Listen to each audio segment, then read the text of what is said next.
Hello guys, j'espère que vous allez bien. Bienvenue chez La Doa. It's about everything. Et cette fois-ci, oui, on est dans le dossier parce que malheureusement, il y a eu des confirmations qui sont venues, des tapes qui ressortent, donc des vidéos qui ressortent concernant Justin Bieber. Donc, il a réellement été abusé dans les freak-off de Didi, que ce soit par Didi et par beaucoup d'autres, que ce soit femmes et hommes, des grandes personnes. Et ça, c'est déjà le red flag, le gros drapeau rouge. Comment des personnes âgées, déjà plus âgées, qui veulent être avec des petits jeunes, qui veulent les soi-disant prendre sur leurs ailes. Méfiez-vous, si vous êtes parents, vous avez des petits frères, méfiez-vous de ce genre de relation d'écart d'âge là.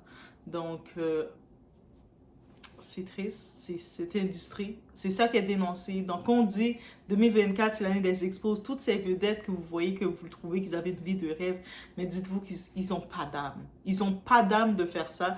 Et Justin Bieber n'est pas le seul qui a vécu ça. On pense aussi à Aaron Carter qui n'est plus là, qui a vécu ça. On pense à Jaden Smith et à tant d'autres. Et tout ce qu'ils ont en commun, c'est qu'à un moment précis qui devaient être protégés, ils n'ont pas été protégés. On les a livrés. Aussi simple que ça. Et je me dis, mais comment ces gens-là, ces célébrités-là, ils peuvent dormir? Non, c'est sûr qu'ils ne dorment pas. C'est sûr qu'ils doivent être vraiment toujours consommés de quoi? Parce qu'ils ne peuvent pas dormir et être en paix. Non, il n'y a pas de repos, il n'y a pas de paix pour le méchant. Guys, je suis tellement énervée. Moi, j'espérais que on n'avait rien fait à Justin. J'espérais clairement ça. Mais j'espère qu'une vengeance va être faite pour lui en son nom. J'espère clairement une vengeance va être faite. Pas seulement Didi qui est en prison dedans, mais que tous ceux qui ont de loin ou de près contribué, ils tombent. Ils tombent toutes. On y va, it's about everything.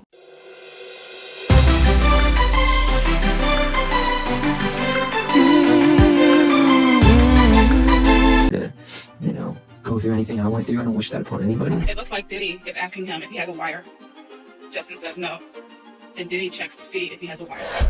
Diddy's very serious allegations have only grown ever since the raids at his houses, and a lot of disturbing information has started to be uncovered, especially when it comes to his relationship with a very young Justin Bieber and the things he might have been forced into doing at the time. Fans have only become more shocked as more information about Diddy and his activities over the past 20 or so have surfaced, especially with everything that has been revealed in the lawsuits against him and the victims who have spoken up about the abuse they have gone through under him. However, nothing was quite as shocking as the recently rediscovered videos of Justin Bieber and Diddy back when Justin's career was just starting out. It is very well known that Scooter Braun was the one to find Justin and bring him into the spotlight. However, it wasn't long before he was also introduced to Usher through Scooter's channels and was quickly thrown into that side of the business as Usher took a great liking to him. Justin had praised Usher as his mentor for many years now. However, Usher didn't just teach Justin about the music industry, he also taught him about everything that goes on behind the scenes. And that means introducing him to the big man in control, Diddy. Diddy and Justin made acquaintances in 2009 when the two met in real life when Justin was just 15. A video from their meeting at the time is what really started this conversation, as many found it incredibly disturbing to see, especially since Diddy seemed to reference things that could be highly inappropriate for a 15-year-old. Really, I don't have legal guardianship of him, but for the next 48 hours,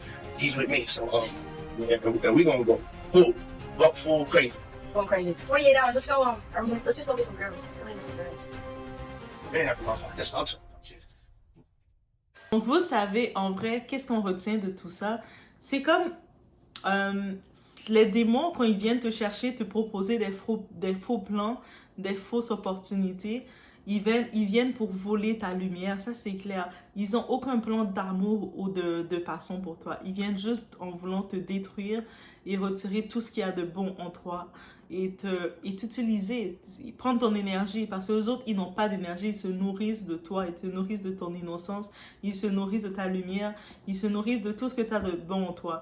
C'est toutes des deals quand on regarde réellement, c'est comment leurs deals qu'ils offrent, c'est pas des bons deals. C'est pas comme s'ils vont t'offrir quelque chose pour te faire du bien. Ils vont t'offrir quelque chose, mais ce qu'ils t'offrent, c'est pas bon. Pourquoi c'est pas bon? Parce que quand ils t'offrent quelque chose, directement, tu perds quelque chose. Aussi simple que ça. Ils t'offrent pour que tu perdes. Donc, on a vu combien d'artistes qui ont signé ces deals avec le démon. Ils ont pactisé avec le démon dans ces artistes-là quand ils le disent. Mais dans leur pacte avec le démon, qu'est-ce qu'on retient? Ils ont perdu.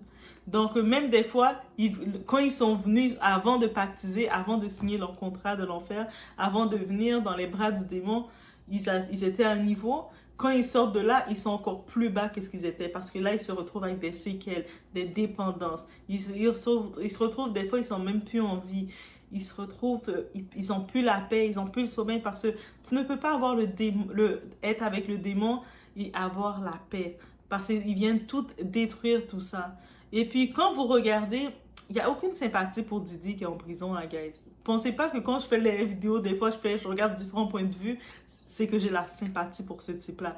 Parce qu'au contraire, je vous expose, je prends le temps de regarder d'autres types de personnalités qui ont souffert. En tant que tel, quand on expose ça, 2024, voyez-le, c'est l'année des exposes. Quand on expose, on regarde qu'est-ce qui s'est fait. Parce que pendant 25 ans, il a fait du mal. Il n'est pas le seul, vous allez me dire. Et il n'est pas le seul, c'est vrai. Mais quand on est conscient de qu'est-ce que ce genre de types sont capables de faire, arrêtez de croire que c'est pour la communauté, ils l'ont fait pour faire du bien à qui que ce soit. Ils avaient que de l'ego, l'envie de détruire, et ils se nourrissaient de ça.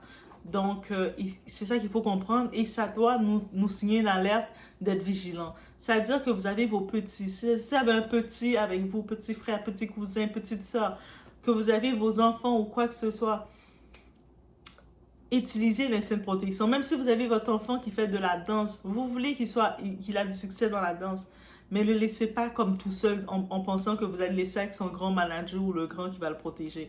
Soyez là, soyez alerte, parce que tout ce que ces personnes qui ont vécu, ils ont en commun, ils ont été livrés à un moment quand même. Qu'on parle même de Usher, à un moment quand même, il a été livré par sa mère. Sa mère l'a pris sa valise et elle a trouvé normal comme adulte de sacrifier son fils pour le bien de la famille. C'est ça qu'elle a fait, la mère d'Usher. Elle n'est pas la seule, mais c'est exactement comme ça qu'elle a fait. Elle a dit, je vais prendre mon fils, je vais le sacrifier avec cet homme qui a des penchants bizarres, qui réclame mon fils, et que si mon fils ne vient pas passer un temps dans le Flavor Camp, Didi Flavor Camp, s'il ne vient pas passer un temps là, mais il ne va pas pouvoir réussir, donc il doit venir percer avec moi. Pourtant, la mère savait que son fils avait du talent. Donc, elle a sacrifié son fils. Elle a dit, vas-y, va dans le camp avec ce type-là et puis ramène-nous de l'argent. C'est pour ça qu'on dit, ils sont où les parents dans tout ça? La plupart du temps, les parents, ils sont aussi complices. Ils sont aussi complices. Non, vous n'allez pas me dire que les parents ne sont pas complices alors qu'ils ont cédé leurs droits à d'autres personnes parce qu'ils ont sacrifié l'enfant. Ils se sont dit, j'espère que l'enfant va venir avec l'argent. Et quand l'enfant a de l'argent, ils sont contents de poser, avoir le tout. Ils s'en fichent du mal-être de l'enfant. Ils s'en fichent que l'enfant fait des cauchemars et tout. On regarde Justin Bieber qui est laissé au Canada, qui arrive aux États-Unis faire son rêve. Il est là. Qui le prend, qui le livre dans le plateau? C'est Usher qui était sur sa responsabilité. Il a dit, vas-y, va passer un temps avec lui, apprends-lui la vie aussi, de la même façon que tu l'as fait avec moi. Parce que c'est l'esprit de Stockholm. Comment je dirais pas l'esprit de Stockholm? C'est le Stockholm. Donc, ça veut dire que quand toi-même tu as vécu quelque chose, tu finis par oublier et avoir de l'amour pour la personne qui t'a fait du mal. C'est exactement ça. On regarde même le cas Jaden Smith. Jaden Smith, techniquement, il devait être protégé. Il a ses parents qui sont dans l'industrie pour être avec lui. Sa maman, Jada, son père, Will Smith, qui est dans l'industrie. Mais quand ton père est aussi dérangé et déséquilibré que Didi l'est, parce que son père a fait autant de mal. Il y a l'acteur de Power qui faisait Hakim Lyon, donc Brisher Gray. Il l'a dit, il l'a exposé, il a fait des témoignages. Il y a une vidéo qui s'en vient sur ça et c'est bouleversant. Comment on l'a saboté, comment on l'a détruit.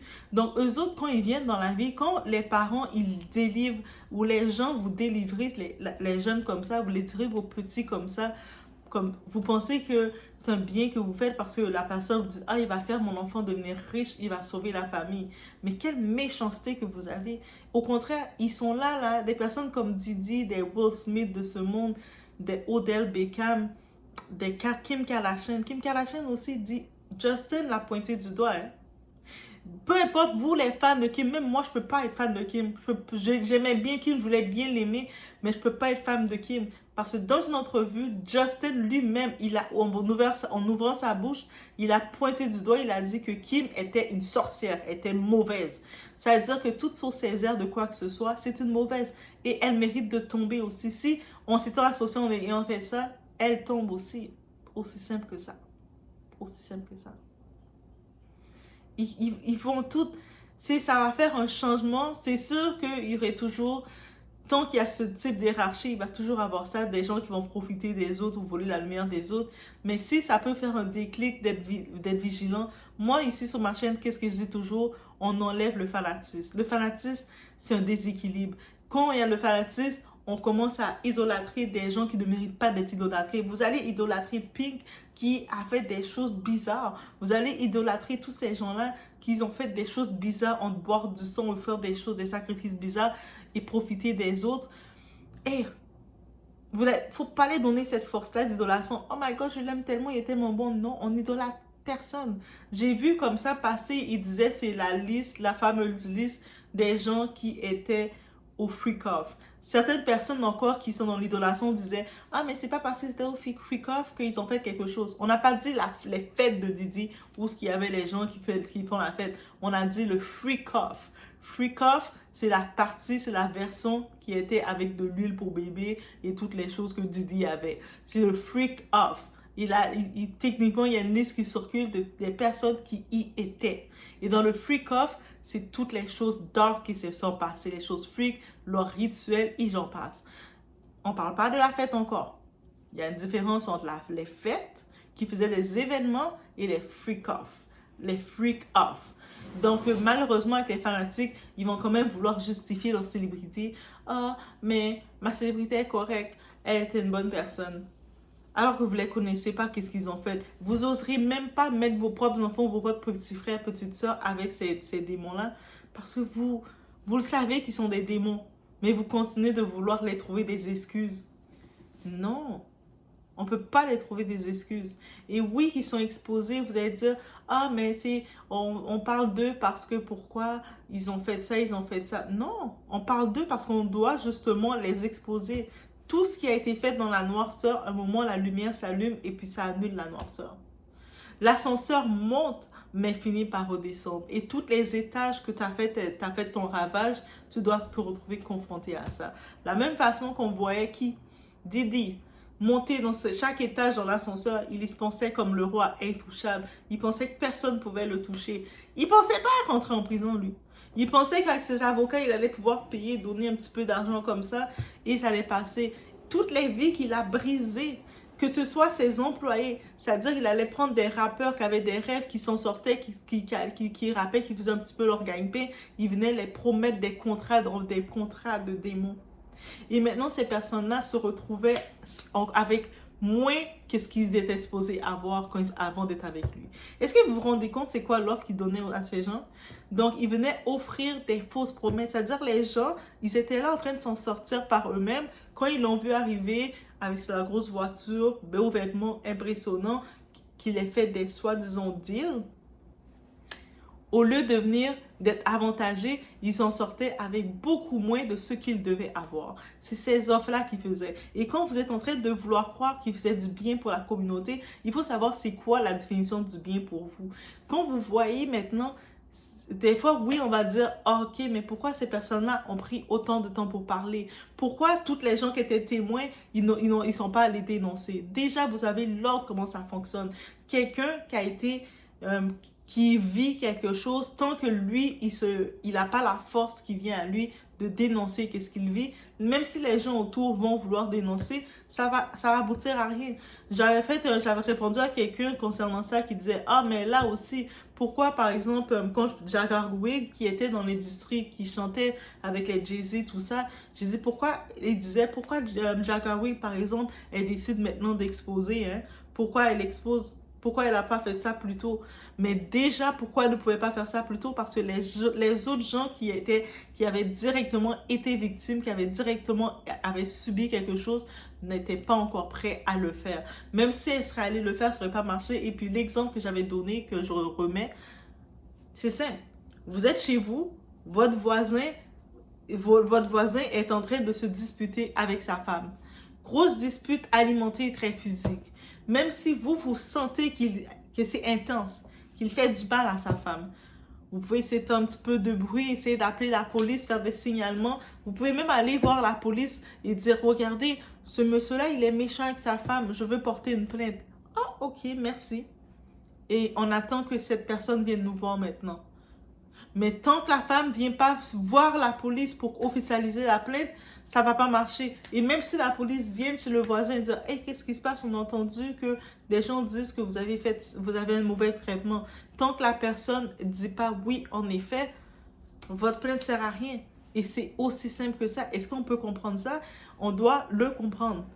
Donc, en ce moment, j'envoie de la force à Justin Bieber. Pas qu'à Justin Bieber, même si, vraiment, guys, c'est... En découvrant, en apprenant que les vidéos de lui étaient officiellement sorties et que ça avait tourné beaucoup, il y avait d'autres personnes, que ce soit des femmes, des hommes, les Kardashians sont coupables de ce qu'elles ont fait. Et puis même aussi, il forçait même Justin et Jaden Smith à avoir des relations. C'est fou. Le monde est méchant. C'est sûr, on voit les célébrités, ça nous permet d'avoir un décompte. Si vous regardez la vidéo et puis les vedettes, là, vous les avez placées trop haut dans votre vie, redescendez-les tout de suite. Ce sont des démons, ils n'ont pas d'âme. Ils n'ont pas d'âme. Tout ce qui se passe en même temps qu'il se passe, est-ce que c'est assez pour vous faire comprendre qu'ils n'ont pas d'âme? Et puis c'est sûr qu'on parle des vedettes qui agissent comme ça, mais il y a même des gens normaux qui sont lambda comme nous, qui agissent de la sorte aussi. Mais là maintenant, c'est le moment de redescendre face aux vedettes. Parce que je sais, les vedettes, ils ont pris beaucoup de place dans nos vies et tout ça, mais ils sont là aussi pour qu'on voit que, leur bling-bling, là, quand on voit, des fois, on est impressionné avec le bling-bling des gens, on les voit qui ont l'air de vivre la belle vie. Comment ils pouvaient vivre la belle vie en faisant toutes ces choses-là? Il n'y a aucune belle vie. Il n'y a pas de repos pour le méchant, là. Il n'y a pas de paix pour le méchant. Donc, je vous laisse sur ce. Faites attention à vous, guys. What was the worst moment of your teenage years? My worst moment of my teenage years was probably being locked up. It was scary. It was in Miami. But what people don't know about that story is the police actually were being corrupt. And I know this sounds crazy, but when they clocked me for driving, I was actually going under the speed limit. They said that we were drag racing and all this sort of stuff, and it just wasn't true. So just clarification, I wasn't drinking and driving, all that sort of stuff, you know. So, yeah, I don't think I've ever really set the record straight. I think I did a little bit.